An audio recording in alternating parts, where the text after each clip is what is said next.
भारत के सुन्नी मुसलमानों, भारत में तुम खुद बने हो, तुम्हें बनाया किसने? ख्वाजा ने। भारत की धरती पर बिठाया किसने? ख्वाजा ने। और तुम ख्वाजा के बेस्ट प्रोडक्ट हो। बड़ी मेहनत से ख्वाजा ने बनाया है, ऐसे नहीं बने हो, बड़ी मेहनत से ख्वाजा ने बनाया है। वतन छोड़ा तो बनाया है, अपनों को छोड़ा तो बनाया है, सफर की सोबतें उठाई तो बनाया है, फाका किया तो बनाया है, जद्दोजहद की तो बनाया है, अजनबियों में रहे तो बनाया है, मुश्किलें उठाई तो बनाया है, गैरियत के माहौल में भी बैठे रहे तो बनाया है। बड़ी मेहनतों से बनाया है ख्वाजा ने और भारत में बिठाया है। तो मुझे बोलो मेरे प्यारे, कोई चीज तुम मेहनत से बनाओ और कोई आके तोड़ दे या तोड़ना चाहे तो उसे तोड़ने दोगे? जितनी ताकत है रोकोगे कि नहीं रोकोगे? तो भारत के सुन्नी मुसलमानों, इन हालात से गम मत खाओ, इसलिए कि तुम्हें बनाया है ख्वाजा ने, भारत की धरती पर बिठाया है ख्वाजा ने।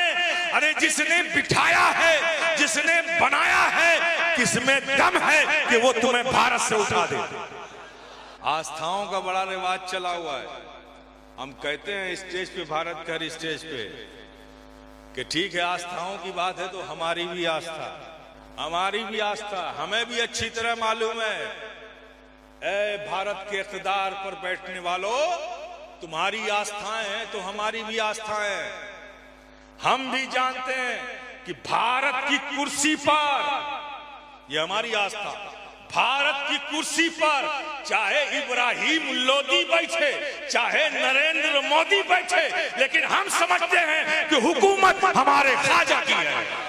फिक्र इस बात की है कि ये हौसले पैदा होते कैसे हैं, ये लोगों में जुर्रत आती कहां से, जो हमारे विकार को, हमारे वजूद को चैलेंज देने के लिए मैदान अमल में उतर पड़ते हैं। ये हौसले इनमें आते कहां से, ये हिम्मतें इनमें पैदा कहां से होती हैं? क्या ये हमारी तारीखें भूल गए? तारीख हमसे ज्यादा ये हमारी पढ़ते हैं, हमसे ज्यादा ये हमें जानते हैं। यही वजह है मेरे प्यारे, आज के मुसलमानों को इन्होंने खूब जाना। ये जो हमारे अंदर का बिखराव है, जो हमारे अंदर का आपसी निफाक है, जो हमारे अंदर आपसी जो गैरत व हमियत ईमानी बाकी नहीं रह गई है, जो इत्तेहाद व मोहब्बत का शिराजा बिखर गया है, इसका जायजा इन्होंने लिया और इन्होंने आज के वक्त को बेहतर समझकर ये हिम्मतें कर रहे हैं, ये जुर्रतें इनमें पैदा हो रही हैं।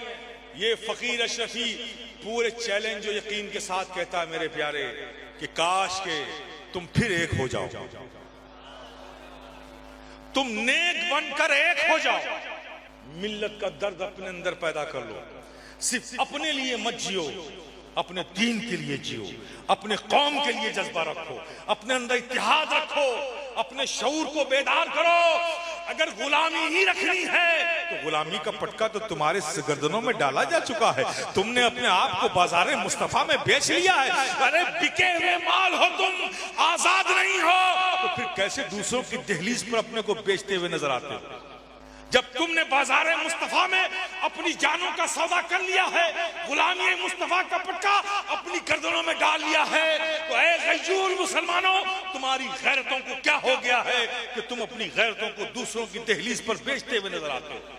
ये तुमने जो अपनी अनानियत का, अपनी खुददारी का, अपने मान और सम्मान का सौदा छोटे छोटे मफादात के लिए तुमने करना शुरू कर दिया है, उसने इन जालिमों को ये हौसला दिया है, जुर्रत दी है।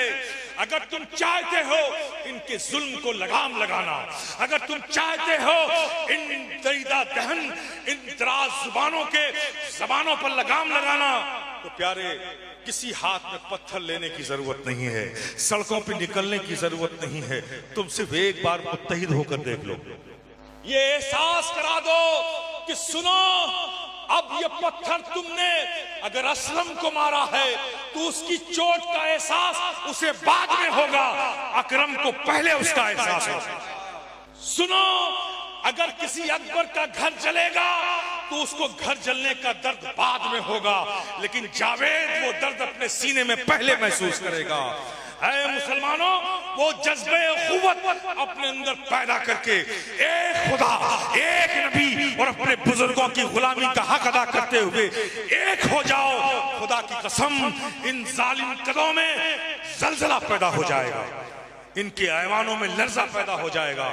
कुछ करने की जरूरत नहीं है, तुम्हारे ईमान में वो कुव्वत है कि सच्चे मोमिन और मुस्लिम बनकर तुम राहे हक में रज़ाए इलाही के लिए जिस सिमत निकल जाओगे, इनकलाब बर्पा हो जाएगा।